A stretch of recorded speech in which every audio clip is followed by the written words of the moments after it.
Que la population peut retenir. L'histoire retiendra que la Cour ne m'a pas prouvé comment j'ai eu 48 000 voix.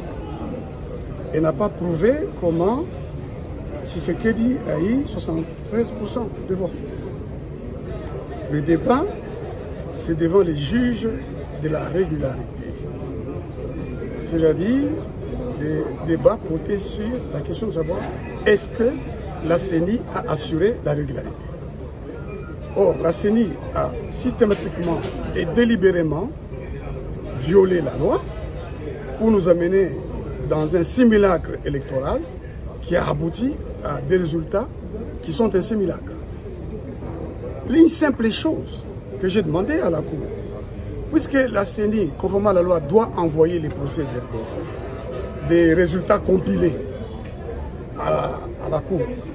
Pouvez-vous me produire les PV qui prouvent quels sont les résultats que j'ai eus? Est-ce que vous avez vu, si vous étiez dans la salle, ou si vous aviez suivi, vous avez vu que la Cour a produit ces PV. La Cour dit avoir reçu des PV. Mais le débat est contradictoire.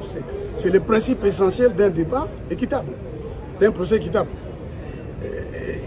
Et c'est un des composants des droits de la défense qui sont non dérogeables en droit congolais.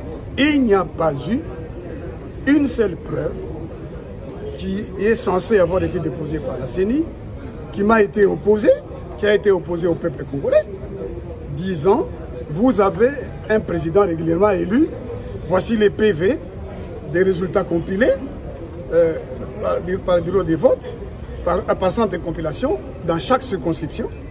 Et ce sont ces résultats qui sont envoyés au siège de la CENI et la CENI les a transmis à la juridiction compétente qui se trouve être la Cour constitutionnelle qui vient de siéger dans la cause dans laquelle j'étais concerné.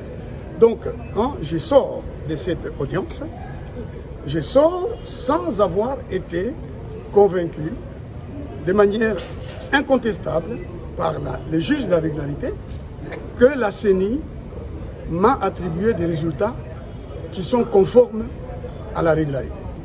Ni les résultats attribués à M. Tshisekedi, ni les résultats attribués à M. Moïse Katumbi, à M. Fayoulou et aux autres, y compris moi-même, ne sont vrais. Ils sont tous faux. Ce sont des résultats fabriqués et c'est inacceptable.